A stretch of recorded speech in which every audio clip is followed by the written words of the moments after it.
This is Monday Motivation, episode number 234. The Melissa Ambrosini Show. Welcome to the Melissa Ambrosini Show. I'm your host, Melissa, best-selling author of Mastering Your Mean Girl and Open Wide. And I'm here to remind you that love is sexy, healthy is liberating, and wealthy isn't a dirty word. Each week, I'll be getting up close and personal with thought leaders from around the globe, as well as your weekly dose of motivation so that you can create epic change in your own life and become the best version of yourself possible.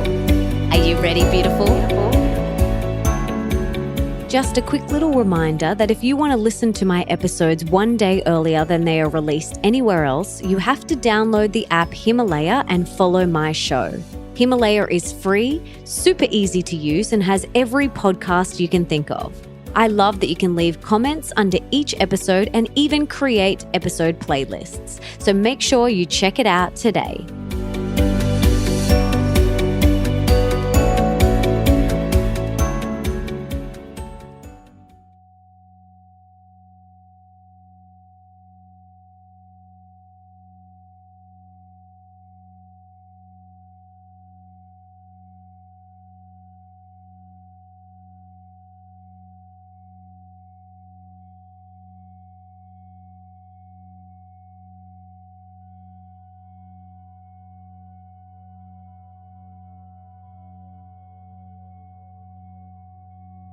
Boundaries 101. I get asked a lot about how I set healthy boundaries so that I can truly thrive. Here's how I do it. But first, a lot of spiritual folks struggle with setting boundaries. Some even struggle just saying the word boundary. They worry that having boundaries isn't spiritual, or that it will make them feel closed off from the world, as though they're surrounded by a 50-foot high barrier. But you know what? The opposite is actually true. Setting healthy boundaries allows you to open your heart and allows you to be the fullest version of yourself. You know why? Let me paint you a picture. Imagine you own an empty block of land in the middle of a busy street. There's no house, no fence, nothing but lush green grass budding up to the pavement. With no boundary or markers in place, random people walking by might start trespassing on your property, maybe using it as a shortcut or dropping their trash there. They might even let their dog poop on your beautiful grass. Now, how would that make you feel? You'd probably find yourself getting angry or defensive that these people who weren't respecting your property are just taking advantage of it. You might even become one of those cranky people who yell out before they've even done anything wrong. Like, get off my lawn. Of course though, people should know not to drop trash in your yard. There is something you could have done in the first place to make everything a lot easier on yourself. Imagine now that as the owner of that lovely block of land, you instead choose to put up a wooden fence. Now this fence is all painted and pretty, lets people know that the land is owned and cared for and that it's yours. And all of a sudden, people start respecting that boundary. They don't randomly trek across your block as a shortcut anymore or toss their litter, and they definitely don't let little Poppy poop there. Why this change in behavior? Well, because you've proactively set the guidelines for them so they know how to interact with your property. You're not leaving things up to chance. You're setting your boundaries up front. But you're not totally rigid about it, of course. There's a gate in your fence so that people you know and who you want to be there, like the postman or your gardener or your friends or family, can enter and exit without hassle. But any unwelcome visitors, they know to steer clear and stay on the right side of your fence. Now, this fence analogy is exactly how personal boundaries work too. Having your own personal fences in place allows you to relax and feel safe and be the true you, because you've proactively laid the guidelines for how people should interact with and treat you. These boundaries also mean that you don't have to get prickly and defensive at people, worrying that they'll disrespect you, because the line in the sand, so to speak, is clear and obvious. And just like a real fence, you can have your gates in place too, so you can allow energy in and out and people in and out, and you can let whomever you like through your entryway. That's the power of boundaries. They allow you to stay open because you're proactively asserting that something is okay and something else is not okay to you. With your fence in place, the world knows where you stand. Energy can come and go, and you feel safe and relaxed and like the best version of you. Boundaries are about what you choose is acceptable for your body, mind, and spirit in every way. When it comes to boundaries, you have to set the benchmark for everyone else by honoring and respecting your own boundaries first. Then others will do the same. Expect your boundaries to be respected, and of course, return the favor by respecting the boundaries of others. Don't take it personally. And remember, we are all on different operating systems, which means we will all have different and unique boundaries that support and protect what's most important to us. There's no right or wrong here. We're simply doing what feels true for us. It's important to remember that we teach others how to treat us. Once you have a set of boundaries clearly established, try to be consistent. Don't move the goalpost just because someone pushes against them, unless, of course, you have chosen to make a conscious boundary shift.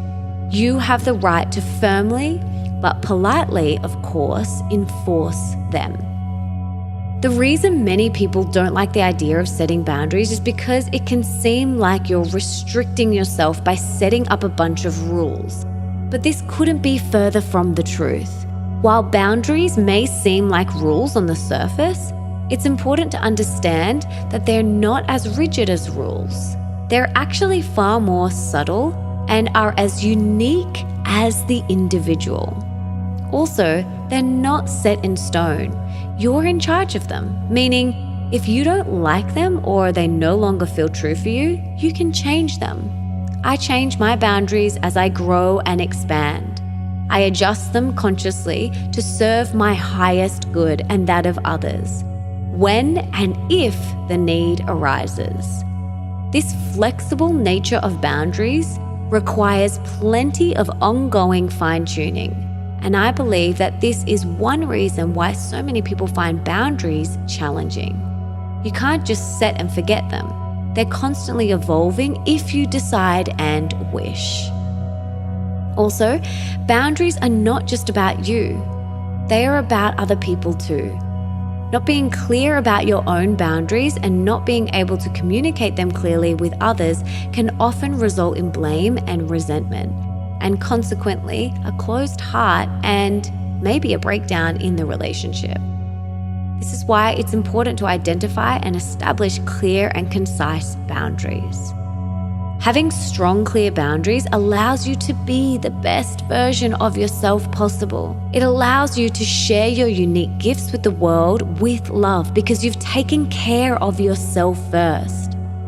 Having strong, clear boundaries is an act of self-love.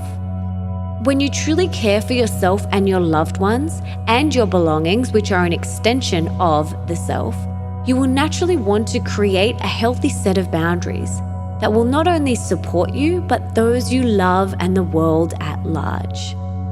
It's also important to respect the boundaries of others. If you're not great at asserting your boundaries yet, don't worry. You may have had very few boundaries in your life, perhaps because that's what you had modeled for you as a child. or because you've mistakenly believed that you don't deserve to have boundaries, or maybe because you've simply never understood how empowering they can be. Take heed though. This is a skill that's simple to master, and daily life presents us with plenty of opportunities to practice. Some people, when they realize they've had no boundaries in place, can suddenly swing in the opposite direction, creating a bunch of overly rigid boundaries for themselves that can actually end up restricting their progress or growth. This is why it's so important to consciously choose your boundaries with love and to adjust when you feel the need, so that they serve you and others. Find the middle ground that makes you feel your best. I have consciously implemented healthy boundaries in all areas of my life. Let them inspire you to create your own boundary list, or to adjust any you've already got that may no longer be serving you. Remember, the boundaries you need to make you feel safe, supported, and like the best version of yourself will be different to mine. My boundaries are to get your creative juices flowing, not to dictate what you should be doing. So, my health boundaries are: I honor my temple and treat it with love and respect. I don't eat when I'm feeling emotional, sad, stressed, or overwhelmed, as this affects the way in which I absorb and digest my nutrients. I wait until I'm calm, and then I sit, give thanks for my food, take 3 deep breaths, and enjoy it with a relaxed tummy and calm nervous system. I consume the highest quality produce I can find that is going to nourish my temple, not hinder it.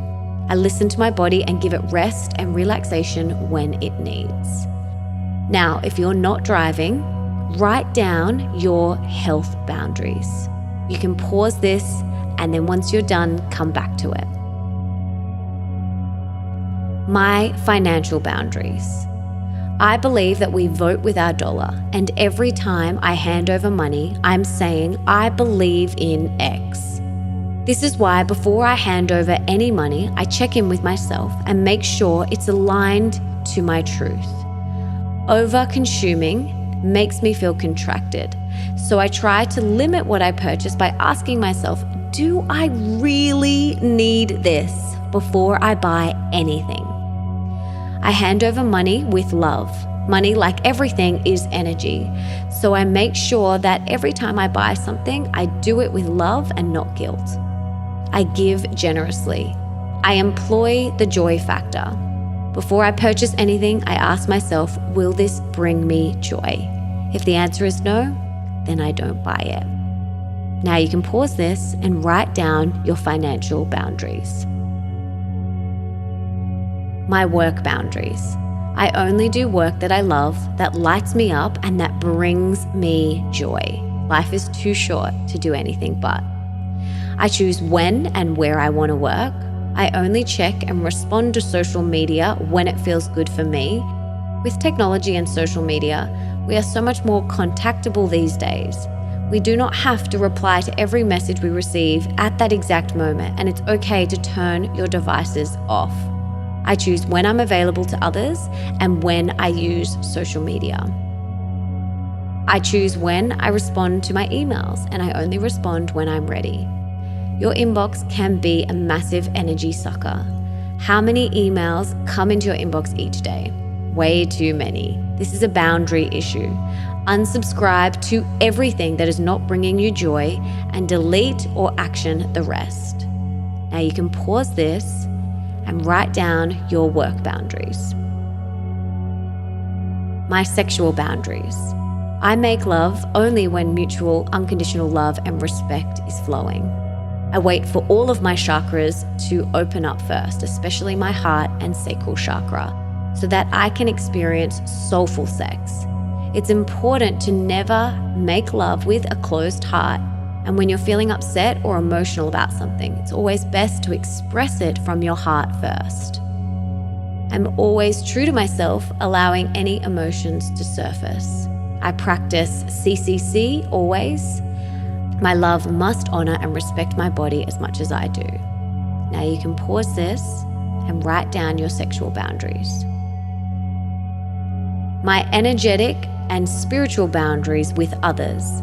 Now, these subtle energies can sometimes be hard to see and feel, but when you are still and quiet enough, you will feel them more. And yes, you can still be connected to all that is, God, the universe, love, whatever you refer to, whilst having loving boundaries in place. So I do energy clearings when I feel the need. Energetically, if I'm not feeling up for something, I honor and respect that. I choose what feels good on all levels at all times. Now you can pause this and write down some energetic or spiritual boundaries for yourself. My mind boundaries. I fuel my mind with the best mind food. I don't listen to depressing or hardcore music. I only listen to music that makes me feel good in my body. Same for TV, films, and media, including social media. It's all programming our subconscious mind, so I consciously choose what I let into my mind. I refuse to allow the aspect of the group consciousness that are not for my highest and best good to seep into my own set of beliefs. When we look at what's in the group consciousness around food and sexuality, for example, what's perceived as being quote unquote normal isn't necessarily healthy. Think about sugar and GMOs and pesticides and pornography. Being aware that what's normal isn't necessarily for your highest good and making conscious choices about what you choose to believe in is imperative for your expansion. I also master my inner mean girl. I don't settle for limiting negative mean girl thoughts, and I consciously choose thoughts that serve and support me instead. I speak to myself with love and respect, and I do the same to others. Now you can pause this and write down your mind boundaries. My relationship boundaries. I consciously choose to not engage in low-grade bitching and gossiping with others.